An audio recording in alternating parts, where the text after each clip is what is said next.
Bryan Colangelo is not in an easy position first year with the Sixers, and all these important decisions loom. What's he going to do with Jahlil Okafor? What's he going to do with Nerlens Noel? Who's going to be shipped? Who stays? Who's on the move? What's going to happen with the Philadelphia 76ers franchise over the next couple years? Kyle Gaffner is here. I'm Adrian Fenke. We're going to talk about the Joel Embiid injury, knee contusion. We're going to talk about that. And we'll talk about the bigs and what Colangelo might do. So let's welcome Kyle onto the show. How's it going, man? What's up, Adrian? How you going? Can't complain. Yeah. Super Bowl's this Sunday. Sixers keep winning. They lost last night, but 10-5 in January equals the entire win total of last season. So this team is on the up, and it is exciting. And you've been down there at Wells Fargo Center. You have season tickets. That place is absolutely rocking right now. It is. It is completely rejuvenated down there, completely flipped around from last year, going from no people being down there to almost every game being sold out. And it's great to have that type of energy and liveliness back in the Wells Fargo Center. Yeah. All right, let's get right into the show. The first topic, Joel Embiid's injury, his knee contusion. So he suffers a knee contusion. God, who was that against already? Who was that again? Was it against Charlotte? Was that against Charlotte? I remember the right wing drive, the dunk, the cheer, and then he lands awkwardly, and then everybody was in complete silence. God, who was that? Anyway, well, I think it was Portland. There you go. I think you're right. Yeah, it was the Blazers. So he goes on. He plays against the Rockets. What's up? 32 points? 32 points. Yeah. And then it was announced that he was going to miss the first two games of their little road trip against Dallas and San Antonio. So I swing it to you. Is there some type of conspiracy going on, or are they just holding him out because they want him to rest up? I got to think to lead to believe that there is a conspiracy going on here because, okay, you played Chicago the game after that against the primetime game of Houston. They had changed it to put us on national television, which is fine. He wasn't supposed to play against Houston, but he must have did some type of lobbying to talk his way into the game. Obviously, you want to get him out there and play on primetime, play against a great team, and then all of a sudden he doesn't play Chicago, and then you hold him out against Sacramento. So back-to-back, so that's fine. It makes sense. You don't want him to play, but why not play against Boogie Cousins? We've been looking forward to that matchup in home when we went out there to play at Sacramento. It was fun to watch them go back and forth at each other. So you were looking forward to this time. But he didn't look like anything was wrong with him at all. He wasn't laboring. He wasn't limping around. I mean, the guy looked completely fine out there. And now all of a sudden it's just you're being overly cautious. You can't sit there and say you're going to be overly cautious all season and then just decide to play him on Friday when he's not even supposed to play. So which is it? I get it. You want to get him out there and have him play on primetime television, get everybody down there, get the center rocking again, but then you can't turn around and do this when they're playing the Kings. It just doesn't make any sense to me. If he was hurt, okay, you want to be cautious, but he was fine. There was nothing wrong with him. What is going on? Bryan Colangelo is a sneak, man. I don't trust this guy, and I think something's up. I'm drawing the conspiracy theories. Something is going on. That's funny because I'm on like the complete and opposite end of the spectrum. I just think they're just being cautious. I think they let him play against Houston. Whatever he played, he didn't look, whatever. I know he looked great and he wasn't laboring at all, but we are talking about knees here, and a guy that's had several knee surgeries. I know, like, when you're back on that knee and how much it swells up that first couple times you play again. I don't know if that's what happened, whatever. But basically what this says is they are more worried about the future than they are right now in making the playoffs. They want to keep Embiid healthy. And they've been doing it all season with the overcautiousness, the minute restrictions. Yes, they have increased the minute restrictions, but it's still only 28 minutes a game. He's not playing 34, 35 minutes like all the star athletes are. So I just think it's as simple as that. I'm not trying to look into it too much. I just think they're being overly cautious. They're just not playing him the next couple games. Now, you brought up the point, too, in terms of the conspiracy about, well, Jahlil Okafor hasn't played, and this is a way that they can showcase him for potential trade suitors. Now, this is something that actually Sean Brace brought up to me yesterday as well. Yeah, I mean, you would think, hello, you want to get this guy out there to get his trade value up. He hasn't played 7 out of the 8 games. He's DMP at all. You figured he'd be in his hometown. You would get him out there playing in Chicago. Didn't play at all. So that was kind of concerning. And now, all of a sudden, he's starting. So is there people on the phone talking to Bryan Colangelo say, we're interested, we have a package, but we want to see this kid out here, see this kid out on the floor to see what he has? That's what I'm thinking, because why would he be starting then? So I'm wondering if they've had a lot of calls to Bryan Colangelo and they want to see this kid out there finally to see what he brings. Is he worth this package that we're offering to the Sixers? I mean, it's common sense that you want to get this guy out here to get his trade value up, obviously, and not have him play in all these games. It's just kind of concerning, too. It's like, what are you doing, Bryan Colangelo? You talk about, oh, you had this logjam here, but you're kind of not doing anything in your best interest to get them on the floor and get them out of town. Yeah. All right. I get what you're saying there, too. I mean, here's what I think about the trade. All right. Yes, it is concerning that he's on the bench a lot, and he doesn't see a lot of time on the floor, and because that would increase his trade, but I guess it would. But at the same time, he had an entire season last year where he put up these numbers, and he put up, a lot of video for scouts to look at. So I think last year, I not that he needs to play more to showcase more. I think what's already out there, I think people know that he can be a legitimate offensive weapon. They know he doesn't play defense, but they know that he's got a lot of low post moves, and they know that he can be a scorer. And I think scouts already know what he is. I don't think he really needs to go out there and showcase more. Maybe what would help the trade value is if he goes out there and he plays better defense, and that hasn't happened yet. He still can't play a lick of defense. He can't. No. He needs a coach that really needs to turn the corner on him defensively. We're talking about that before the show. Somebody like a Tom Thibodeau or something, or going to a team with a lot of veteran leadership that can tell him, yo, Ja, step your game up. Shit like that. Right now, it doesn't even look like he wants to improve. He's in a situation where he was on a bad team. It's not really bad anymore because of Embiid, but he was on a bad team. He didn't care. And now it's like he doesn't care because he knows he's not the guy, because he's not even playing. Which is scary, too, because that kind of makes you concerned about character. It's like, don't you think his numbers were a little inflated last year because he was on such a bad team? Oh, they were definitely inflated, yeah. Yeah, so he was showcased, but I feel like you want to get out there and show some more scouts that now that you don't have all D-League players on your team, can you play with actual NBA talent? And it still just doesn't look like he can. He can't really gel. And I think this goes back to his days at Duke that really hurt him, because he wasn't asked to play defense at all. At all. They had Justice Winslow to protect the rim most of the time. So he figured, all I have to do is go out there, play offense, and I don't really have to worry about playing defense. Well, that's going to hurt you. You're going to have to adapt when you go into the NBA when you're playing with elite players. You're going to have to adapt your game to get better. If not, this is what happens. And he just looks so lethargic out there still. And does this go back to the question where, quote unquote, he didn't want to come to Philadelphia? Is that report's true? He's come out and said he doesn't like losing at all. You're going to a losing team. Well, that's not the case anymore.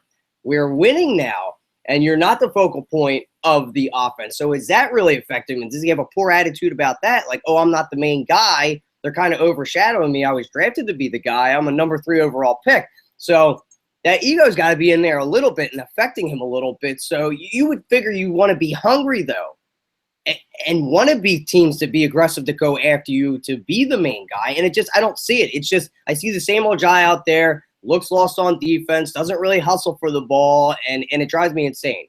And he really needs to work on his rebounding, too. He's such a big body guy. You figure these numbers would be up there, and they're just not. We're just not seeing it.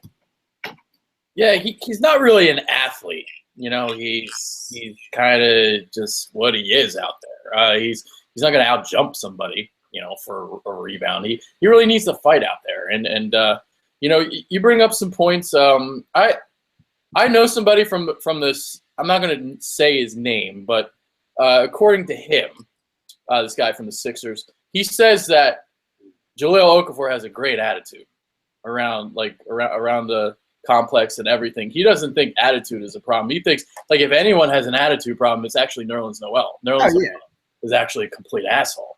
But in terms of Ja, according to him, he's handling everything really, really well. Like considering his, positioning on the team and what he even did last year, playing with all those D-League players that you were talking about. And so, I don't know what's true, what's not true, but we can take into account what we've seen out there. And I do have a problem with his defense. I have a huge problem with his defense because I haven't even seen any improvement. Like there's no improvement. Nothing.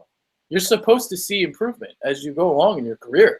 Like just even just marginal improvement. Like he's so just lethargic is the correct word. Lethargic, lazy. He can't even set a fucking pick correctly. Like half the time.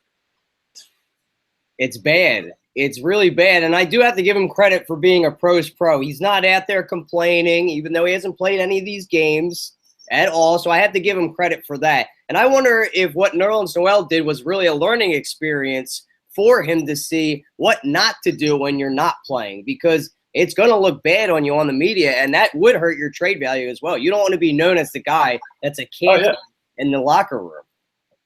Yeah, and because conspiracy theories, I definitely think Noel got the surgery because he didn't want to play. Yeah.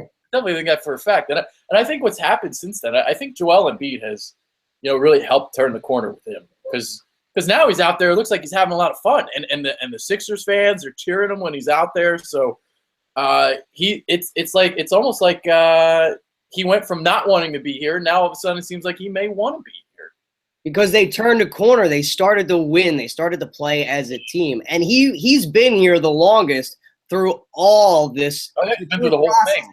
The entire thing. He's a true processor. Yeah, he is a true processor. He'd been here from year one when Hinkie was here and started in these losing ways. So that starts to weigh on you too. But he's been a fan favorite. Everybody loves Nerlens Noel, and they feel for the guy because what he's been through. So I hope they give him the contract because he has been through it all. And now that you're finally starting to see Sam Hinkie's plan come to fruition. So I think he finally understands that, and maybe Embiid did pull him aside and say, listen, you come off the bench, we really need you, but we really have something going on here. Yeah. All right, let's see. All right, so here's the thing with Okafor. This is something we've talked about before, but all right, so with him, he needs to play with somebody that can not only protect the rim, but be a stretch type of player. And I thought during the summer, that the pairing of Embiid and Okafor could work because Embiid is a guy that can hang along the perimeter. But when I watched these two play together, I didn't like it. Mm-hmm. I didn't like it at all. I didn't like the fact that Embiid was out there on the perimeter taking more contested shots. He's not on the block as much. He's not facing up like 10 to 15 feet from the basket. He's at the 3-point line. He's turning the ball over. I didn't like what I saw at all. And Okafor is just clogging everything up and not allowing Embiid to maneuver around. And then on the defensive side of the floor, Okafor gives no help at all. It's just all Embiid. So now when you pair him with Noel, you get the help defensively because Noel is the guy that can guard the perimeter and the rim. But offensively, it's like Okafor as well, where Embiid doesn't really have a lot of space to kind of maneuver out there on the floor. So all right, I'll throw this question at you. Who's the best option to play with Embiid? Is it Simmons at the 4, or is it maybe somebody that's not even on our team right now? Oh man, that's tough to say because I don't think Noel or Okafor match with Embiid. No. I don't. They really, really don't. I mean, Noel's the better of the two just because of what he can do defensively, but you could just go down and double Embiid because you have no offensive prowess with Noel at all. You don't have to worry about him. You can leave him out there for the 10, 15-foot jumper. It doesn't matter. More than likely, he's probably going to miss it because he doesn't really have a great shot. I mean, that's tough to say. Until we get Simmons out there, I don't know if we can really draw that conclusion to say who would be better.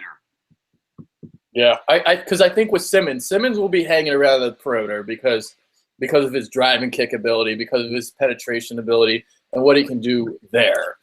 So it's like what the options here are: do you play Simmons at the 4, or do you play him at the 1 and you get somebody else to play with Embiid?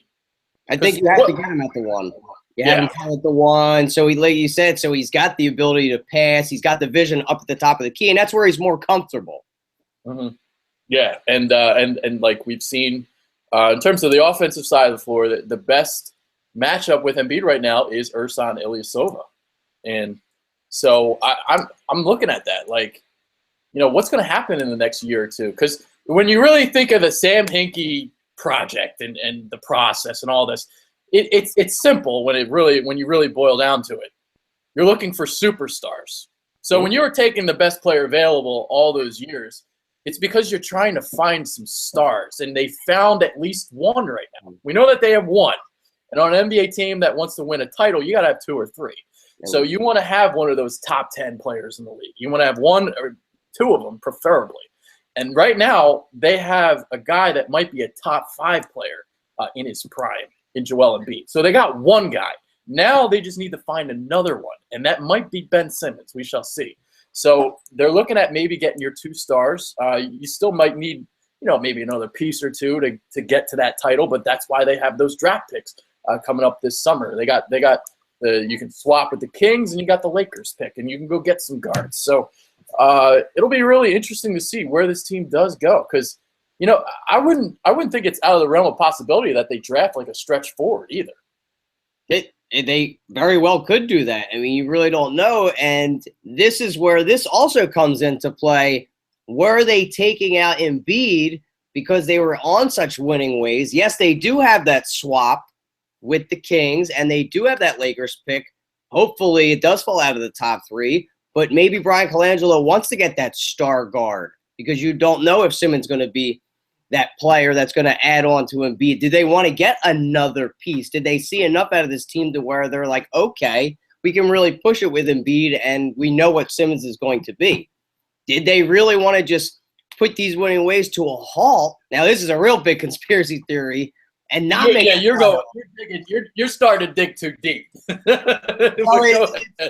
It's a thought of possibility, like, well, we could have our pick and then we could have the swap, because next year the swap turns into the Kings pick for the next 2 years, turns into their unprotected pick in 2019 and 2018. So he could be getting greedy. So you could draw that speculation as well. But the key is, are you going to re-sign Ersan Ilyasova? You've seen what he's done. I know he probably wants to come back here and play. He's been a rejuvenation to this team, and I would like them to offer him a contract, but because he's been huge, and he's been a huge part of the Sixers moving forward this year. Yeah, I think they're definitely going to re-sign him. I think, I'm not saying that they're going to draft the stretch for it. I'm just simply suggesting that it might be a possibility. But I think you can re-sign Ersan. You keep starting him at the 4, and eventually you draft his replacement. It doesn't have to be this year. It can be next year. But there's a guy on Arizona right now. His last name Markkinen. That's like that stretch type of player that I kind of like, and it seems like he could be a good pro. I don't know if that's a guy that they would go after, but I'm just just throwing it out there. I honestly don't think they're trying to tank anymore. I don't think they're doing that. I just think it goes. They're just being cautious with Embiid. I mean, they had 2 years worth where he didn't play. This is his first year in the league. They're just babying the fuck out of him. That's all. I just think that's just what it is. Over a knee contusion, too. That's what the thing is. It wasn't even anything major. It's a knee bruise, for God's sakes. But why be so cautious and then throw him out there? It just happens to be the time that we're on prime time. That is what's making me think and speculate what is really going on here. He definitely played because he was on prime time. Right. So that's what I'm saying. Like, if you're being cautious, it doesn't matter if you're playing on prime time or you're on a blackout game. You want to be cautious and stick to your plan. And the Colangelos have been known to be sneaky and take credit to where it's not deserved for them. Something's going up there. He's up there brainstorming. They're talking about Hinkie being a shade ball. There's something going on with Bryan Colangelo. I don't trust this guy, Adrian. I really don't. This guy is the Sith up in here, and I'm not digging it. So I know I'm grasping at straws, but I just think they're giving us a break. I just think, hey, no road trip. Take those 2 days off. Whatever. I just think that's just what it is. Well, and also he's not going to play against San Antonio, so he had 4 games off. So he'd been off for almost a weekend, a half then, and then he should be playing against the Spurs when we're back at home, hopefully too. But I can't believe we lost against Dallas. That should have been a game that we should have won. That's one of the worst teams in the league, and they really didn't come up with the win.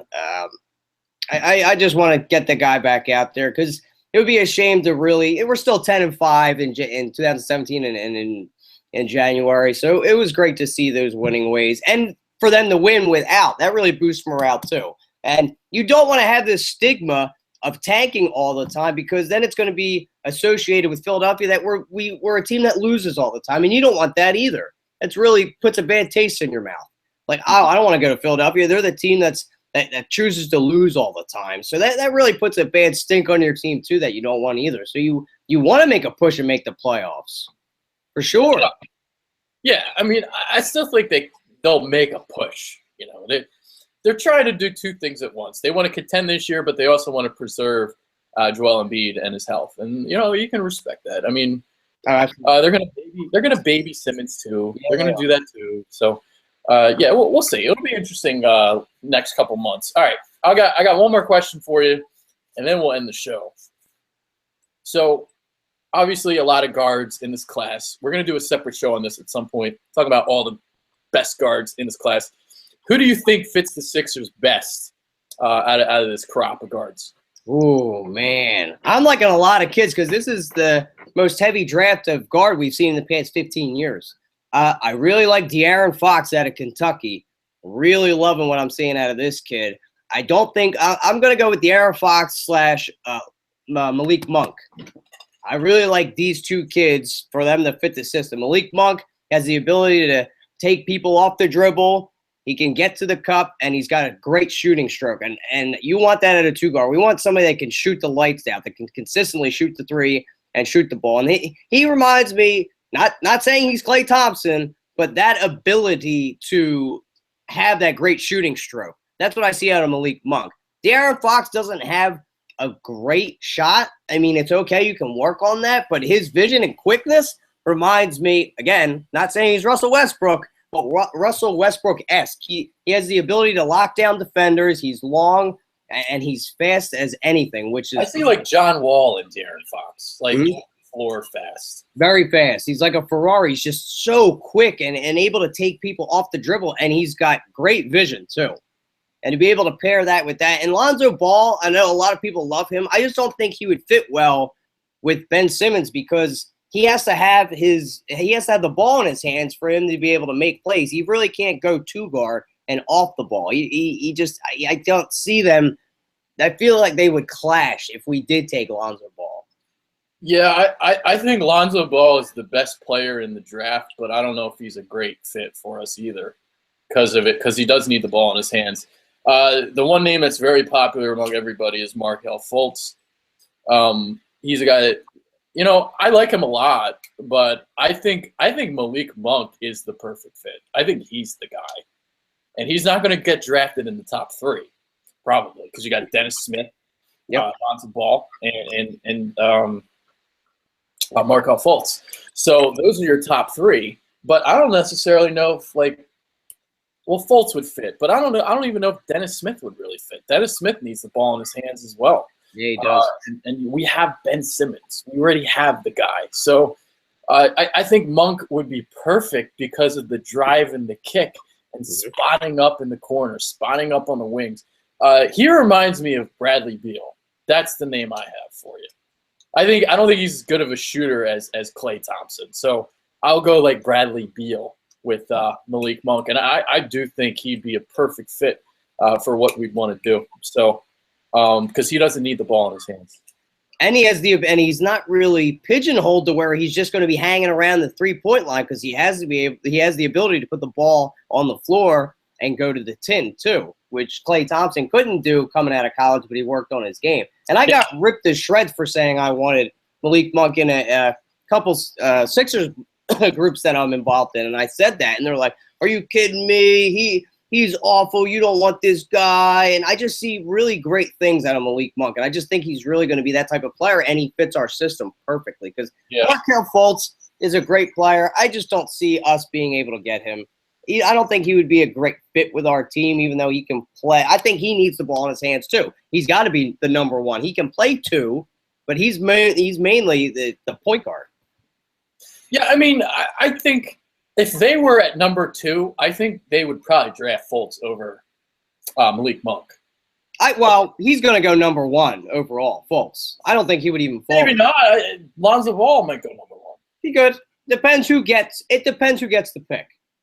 Yeah, I mean, it always does. Yeah. A lot of people love Markov. That's the guy for everybody, I think. It seems like that's the guy. I mean, it's really apples and oranges, too.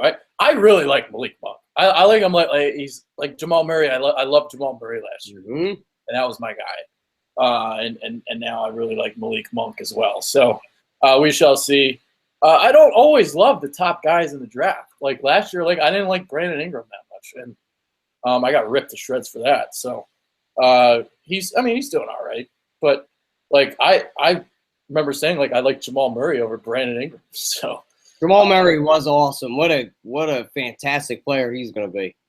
Yeah, I wasn't that high on Brandon Ingram. I was just like, whatever. So yeah, we'll see what happens come the summer. I mean, if they do have 2 picks, we'll see what they do with them. Malik Monk, man, I'm telling you right now, he'd be perfect for what we want to do. Because Simmons, the way he can drive and kick, dude, even the way going on the break and hitting the trailer 3 in transition, like people aren't. I don't know what these people, these Facebook groups that you talk to. This is why I don't associate with anybody, because I hate getting into arguments with people that think they know what they're talking about. Oh, it's just crazy, man. It's like you go against their opinion, and then that's it. It's like they're not open-minded at all. It's just like, no, we got to have the top guy. We have to have this person. Why would you want to take this guy? And for all that matters, he could fall to maybe if depends where our pick or the Lakers pick falls, or even the Kings pick.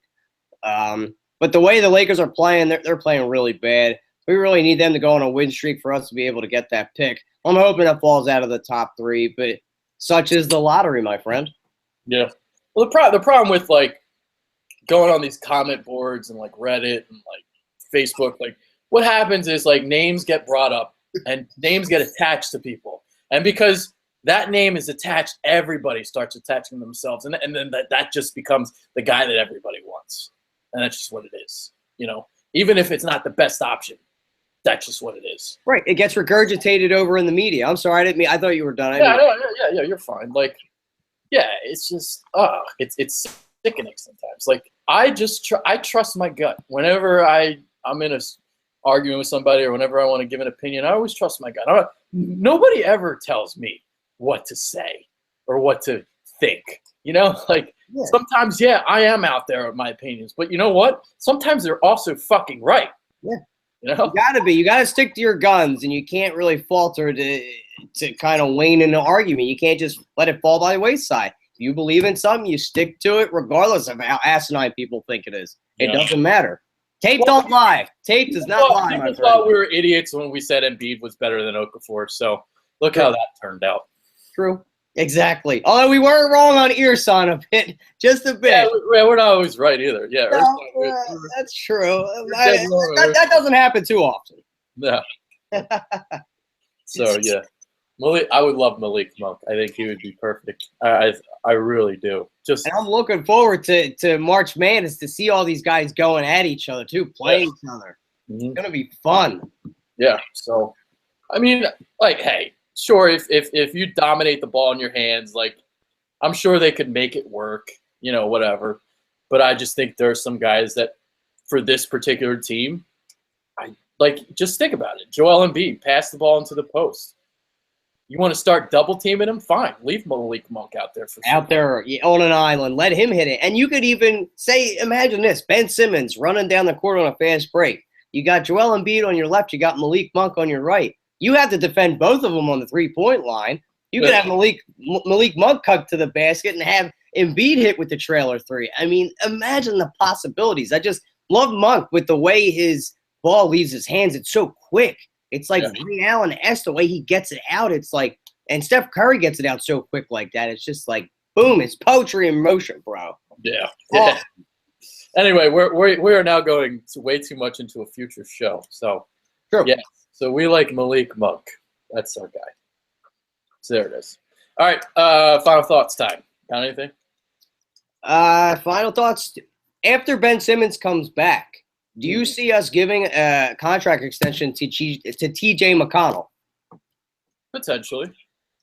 You think he would be a nice backup for everything that he's done in his absence? I think he's earned the right to be a perfect backup for us. Sergio probably leaves. We probably don't give him another contract, but I think he's earned the right to play and earn another contract to stick with the team. Yeah, TJ he does all the intangibles. He's the bulldog. Bring him back. Great vision too. Yeah. All right. Final thought for me. I don't really have anything. So there it is. Go Sixers. Go Sixers. Yeah. Let's take one out of one in Texas here. How awesome would that be? The pupil takes one from Popovich. That'd be pretty awesome. Yeah, maybe they'll sit their entire team because that's what the Spurs like to do. It doesn't matter if they sit their entire team. Their bench is just as good as starters. I know. Popovich showed his brilliance. That system, man, like whatever the hell they're doing, it just works with everybody. It doesn't even matter. So Patriots, it's the Patriots of the NBA. It doesn't matter who you throw in there. Yeah, it's a great system.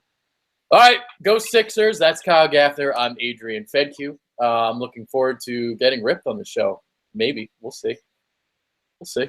But just be careful. Just be careful because you guys did rip us pretty bad when we said Embiid was better than Okafor. See you guys.